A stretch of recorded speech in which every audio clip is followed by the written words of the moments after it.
주께서 높은 보좌에 앉으셨는데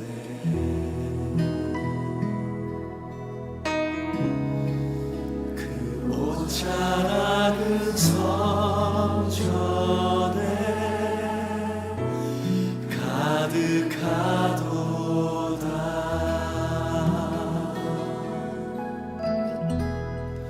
천사들이 모여서 서로 참아하여 외치니 그 소리는 성전에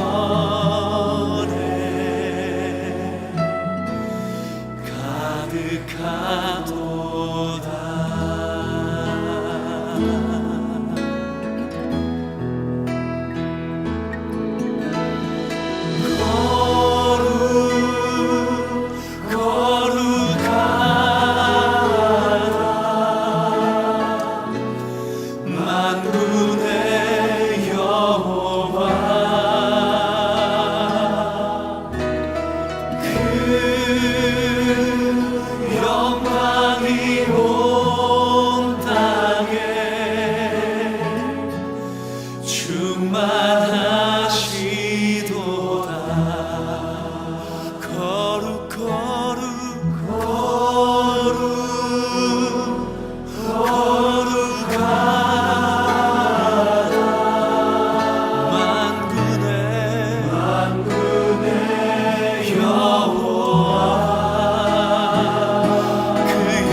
자라는 성전에 가득하도다. 천사들이 모여서 서로 참아하여 외치니 그 소리는 성전에 가득하도다. 거룩 거룩 할렐루야.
말씀을 봉독하겠습니다. 출애굽기 3장 1절에서 5절까지의 말씀입니다. 모세가 그의 장인 미디안 제사장 이드로의 양떼를 치더니 그 떼를 광야 서쪽으로 인도하여 하나님의 산 호렙에 이르매 여호와의 사자가 떨기나무 가운데로부터 나오는 불꽃 안에서 그에게 나타나시니라. 그가 보니 떨기나무에 불이 붙었으나 그 떨기나무가 사라지지 아니하는지라. 이에 모세가 이르되 내가 돌이켜 가서 이 큰 광경을 보리라. 떨기나무가 어찌하여 타지 아니하는고 하니 그때에 여호와께서 그가 보려고 돌이켜 오는 것을 보신지라. 하나님이 떨기나무 가운데서 그를 불러 이르시되 모세야 모세야 하시매 그가 이르되 내가 여기 있나이다. 하나님이 이르시되 이리로 가까이 오지 말라. 내가 선 곳은 거룩한 땅이니 내 발에서 신을 벗으라. 아멘.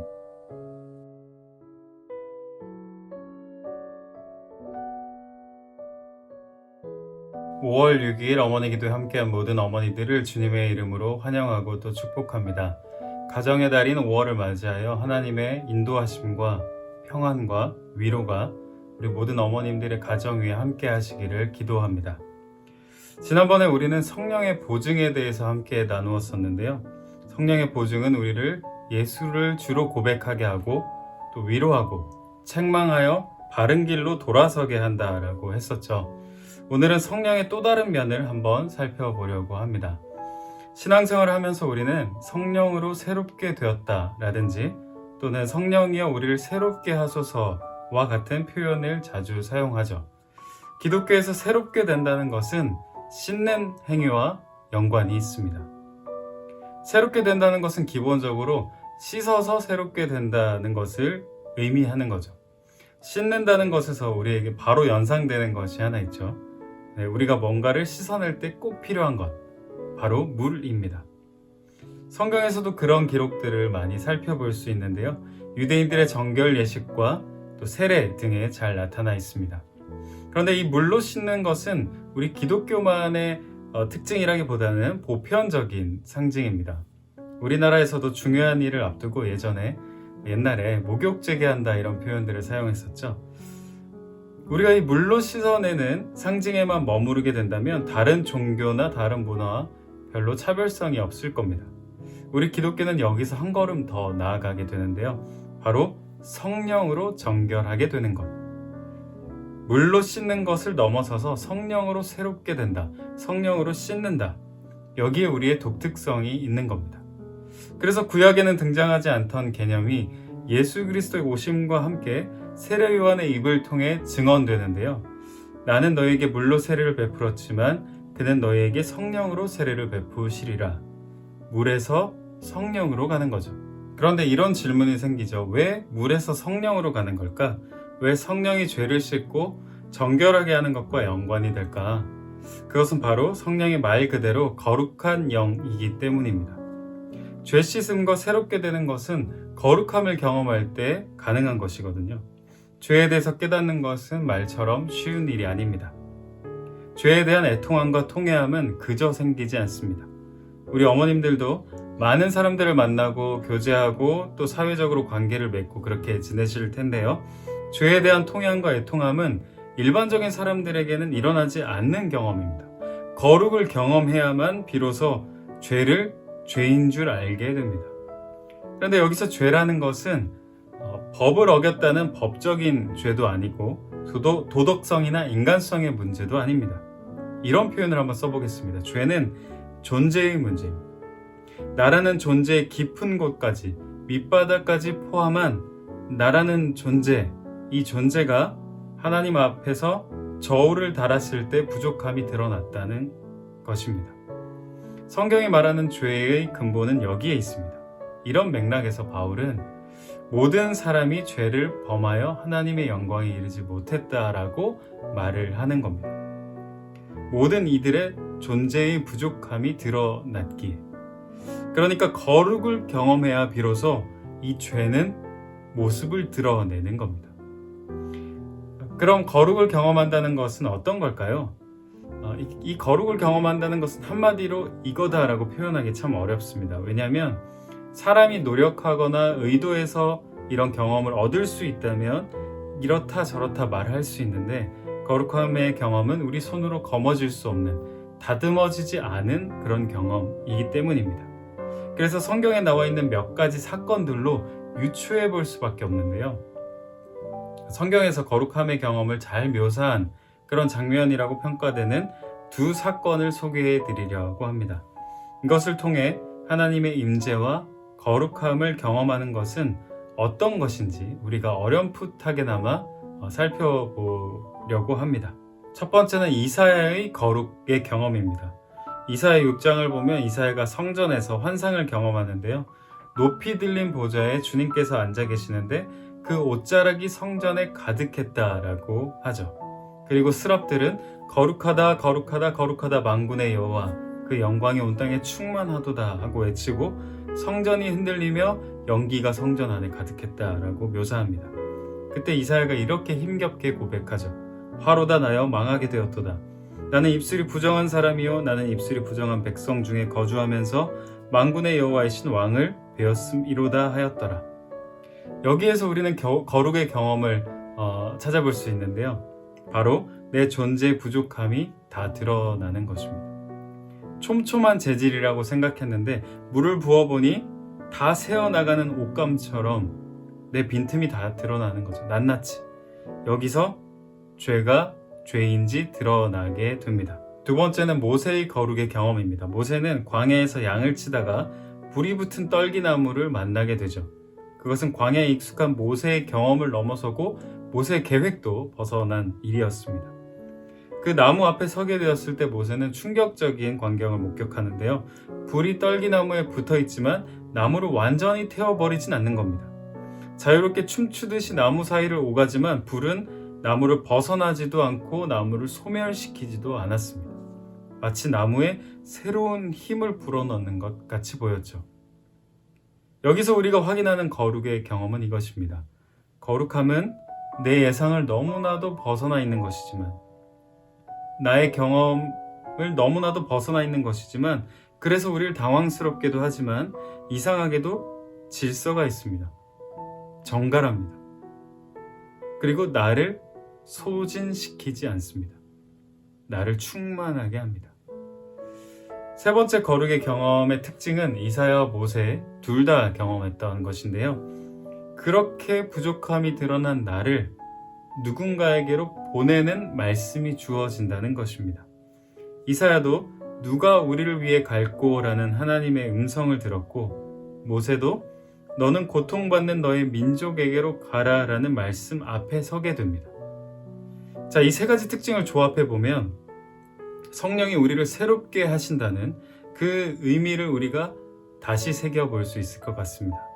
우리 죄를 낱낱이 드러내시고 다시 우리를 충만하게 하시고 그리고 말씀을 주셔서 보내신다. 이런 거룩함의 경험의 정반대에 있는 것은 바로 일상입니다. 우리는 모두 어느 정도 일상에 찌들어 있죠. 그리고 일상은 우리를 가라앉게 하고 무기력하게 합니다. 생활의 불안은 우리를 예민하게 합니다. 이런 상황에서 그저 해왔던 신앙의 습관들만으로는 그리스도인답게 살아갈 수 없습니다. 일상을 벗어날 에너지와 힘이 나올 구멍이 없다는 거죠. 그럼 그런 우리에게 무엇이 필요할까요? 바로 거룩을 경험하는 것이 필요합니다. 예언자들의 환상을 보면 여호와께서 나를 공중으로 끌어가셨다라든지 머리채를 붙잡아 들어 올리셨다라는 표현이 나오는데요. 다 이런 거룩함의 경험을 의미하는 상징들입니다. 일상에서 우리를 붙잡아 확 끌어올리는 경험, 그래서 이전에 보지 못했던 것을 보게 하는 경험, 이전에 없었던 시야와 관점을 허락하는 그런 경험, 또는 일상의 깊이를 내서 아주 깊은 바닷속으로 들어가는 것 같은 그런 경험. 우리 어머님들의 일상은 어떠십니까? 일상이 우리를 지치게 하지 않으십니까? 또 여러 관계들에 우리를 힘들게 하지 않으십니까? 여러 막막함들이 눈앞에 들어서서 이렇게 벽처럼 꽉 막혀 있다고 느끼지 않으십니까? 이런 상황에 있으시다면 오히려 거룩을 사모하시기 바랍니다. 거룩한 영인 성령이 우리를 마주 대하는 그런 경험을 사모하시기 바랍니다. 모두가 다 바쁜 이 도시의 한가운데서 하나님이 우리를 붙잡아 들어올리시는, 그래서 이전에 없었던 새로운 시야와 새로운 관점을 허락해 주시는 그런 경험을 기대하시기 바랍니다. 그러면 우리의 삶은 분명히 무언가 달라져 있을 것입니다. 평면이었던 우리의 일상의 높이와 깊이가 생기고 이전에 보이지 않았던 것들이 보이고 이전에 들리지 않았던 것들이 들릴 것이라 믿습니다. 그것을 기대하는 마음으로 이번 한 주간은 이렇게 기도해 보셨으면 좋겠습니다. 성령이여 나를 새롭게 하소서. 성령이여 우리 가정을 새롭게 하소서. 계속해서 기도하며 나아가겠습니다. 먼저 말씀을 생각하며 기도하겠습니다. 거룩한 하나님을 경험하게 하셔서 답답하고 반복되는 우리의 삶에 생기를 부어 주옵소서. 성령으로 새롭게 되어 새로운 관점과 힘으로 세상을 바라보게 하옵소서.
이제는 가정을 위한 기도를 드리겠습니다.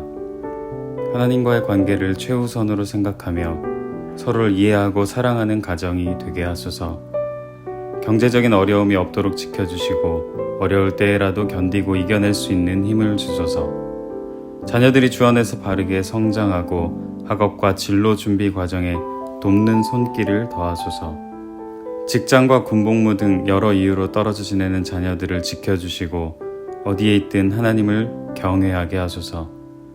취업, 결혼, 자녀 계획을 비롯한 삶의 중요한 지점에서 하나님의 인도하심을 경험하게 하소서.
계속해서 교회를 위해 기도하겠습니다.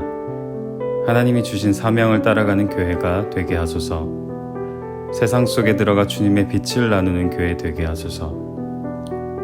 다툼과 분쟁이 아니라 용서와 사랑을 경험하는 곳이 되게 하소서. 다음 세대가 주의 인도하심 속에 빛의 자녀들로 성장하게 하소서.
나라와 민족을 위한 기도를 드리겠습니다. 한반도의 전쟁의 위협이 그치게 하시고 평화를 허락하여 주소서. 정치와 경제가 안정되고 공의가 바로 세워지는 나라 되게 하소서. 코로나로 고통받는 이 땅 곳곳에 주님의 위로와 돕는 손길이 있게 하소서. 위정자들이 하나님을 두려워하고 국민을 섬기는 참된 지도자가 되게 하소서.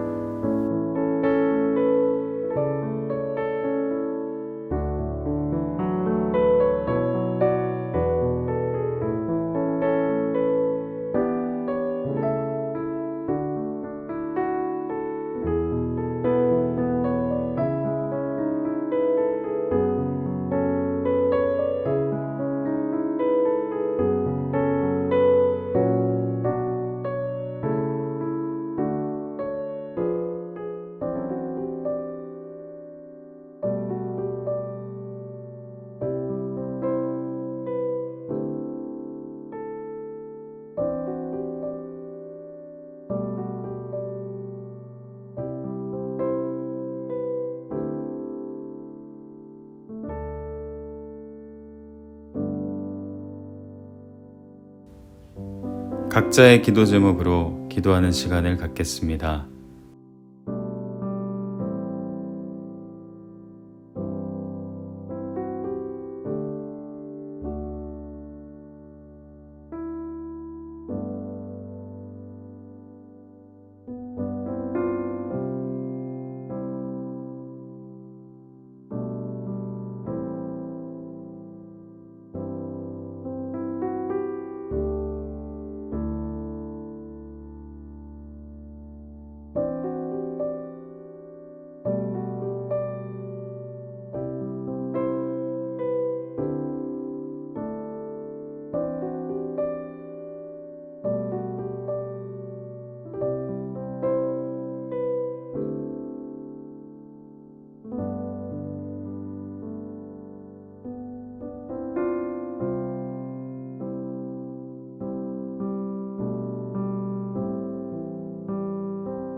기독 학부모의 기도를 함께 드리겠습니다. 하나님, 주님께서 허락해 주신 이 자녀가 평생의 삶을 살아가는 동안 외롭지 않기를 원합니다. 좋은 친구들이 늘 넘쳐나기를 소망합니다. 때로는 싸우고 따돌림 받고 따돌릴 때도 있겠지만 자녀와 친구들을 붙들어 주셔서 그들이 견고한 관계가 되게 인도하옵소서. 친구를 사랑하고 존중하며 배려하는 자녀로 자라나기를 원합니다. 세상에서는 그것이 미련한 방법이라 할지라도 하나님의 방법대로 사랑하고 존중하며 배려하게 하옵소서. 친구와 싸울 때도 자신의 감정을 솔직하게 말함으로써 서로 소통하며 건강하게 화해하는 방법을 배우게 하옵소서. 또한 자신들과 다르다고 하여 따돌리거나 따돌림 받는 일이 없게 하옵소서. 부모인 저희도 관계의 본을 보이고 자녀가 맺는 관계들을 위해 기도하는 중보자가 되게 하옵소서. 주님, 오늘도 어머니 이름으로 이렇게 각자의 자리에서 가정과 교회와 나라와 민족을 위해 기도하였습니다. 우리의 기도 제목들이 하나님의 보좌에 상달되게 하시고 우리의 삶에서 그 기도 제목의 응답을 보게 하여 주옵소서. 가정의 달입니다. 이 5월 한 달 동안 무너졌던 가정들이 회복되게 하시고 위로가 필요한 가정들을 일으켜 세워주시고 대화가 필요한 가정들에게 대화의 물꼬가 터지는 그런 은혜가 있게 하여 주옵소서. 오늘 하루의 삶도 주님께 올려드립니다. 우리의 삶이 하나님께 드리는 하나의 예배가 되게 하옵소서. 감사드리며 예수님의 이름으로 기도합니다. 아멘.